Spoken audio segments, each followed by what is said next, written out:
Monsieur le Président, Monsieur le Vice-président, chers collègues, je vais vous donner 3 chiffres. 12, 30 et 2.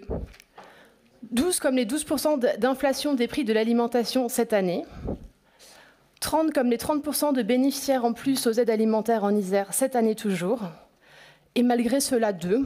Ce sont 2 malheureux pourcents que vous accordez en plus aux associations qui distribuent l'aide alimentaire, gèrent des accueils de jour ou des épiceries solidaires dans le budget, alors même que les recettes de fonctionnement du département ont augmenté du double. Donc, que penser de ce budget de cohésion sociale 2023, sinon qu'il est sourd, non seulement à l'inflation de 12%, mais aussi à ses impacts dévastateurs sur les plus précaires, femmes seules avec enfants, jeunes, personnes sans activité depuis de nombreuses années, qui n'arrivent plus à joindre les deux bouts face au poids des dépenses contraintes, augmentées par l'inflation record. Sur ce point, le budget 2023 serre la ceinture des Isérois et des Iséroises qui se posent déjà la question de ce qu'ils vont se mettre dans le ventre. Et si les Isérois et les Iséroises sont de plus en plus nombreux à pousser la porte des associations, c'est que la pauvreté s'aggrave chez les ménages les plus fragiles. Pourtant, ils sont nombreux. Ils sont nombreux à ne pas recourir à l'ensemble des droits auxquels ils peuvent prétendre. Pour le RSA notamment, on estime au niveau national que ce ne sont pas moins d'un tiers des bénéficiaires potentiels qui n'en font pas la demande.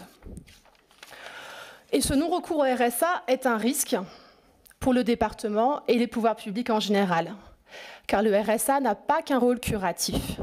Il joue aussi un rôle préventif pour prévenir un écroulement économique, social ou sanitaire dont il est souvent difficile de se relever pour une personne déjà fragile.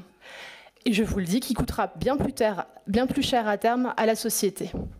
Et il permet de se faire accompagner pour se projeter vers l'insertion et vers l'emploi. Alors, ayons l'ambition de 100% de recours au RSA sur le territoire pour 2023.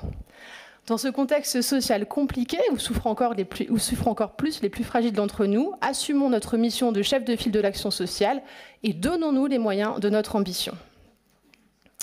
Enfin, et ce sera mon dernier point, il y a un mois, vous lanciez en grande pompe le nouveau plan départemental d'insertion vers l'emploi, le PDIE 2023-2027, avec un constat et un objectif fort, enfin, d'insérer mieux les publics difficiles à mobiliser, c'est le terme que vous avez employé, qui ont des besoins spécifiques.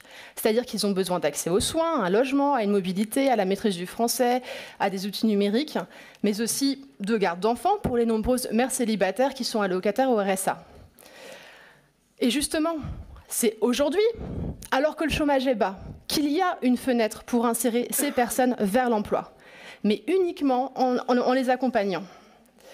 Alors quel sens y a-t-il, et je ne comprends pas, à la lecture de ce budget, par rapport à 2017, de diviser par 2 les moyens alloués au programme, permettre de passer les étapes pour les plus éloignés.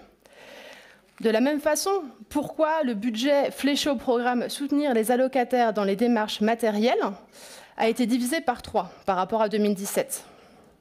Malheureusement, en baissant le budget à l'insertion de ces personnes aujourd'hui, le département de l'Isère passe à côté de la chance de leur donner les moyens de sortir de situations précaires. Donc en conclusion, parce que le contexte inflationniste et social, je vous l'expliquais, nécessite une augmentation et non une baisse des crédits de cohésion sociale, nous voterons contre ce budget.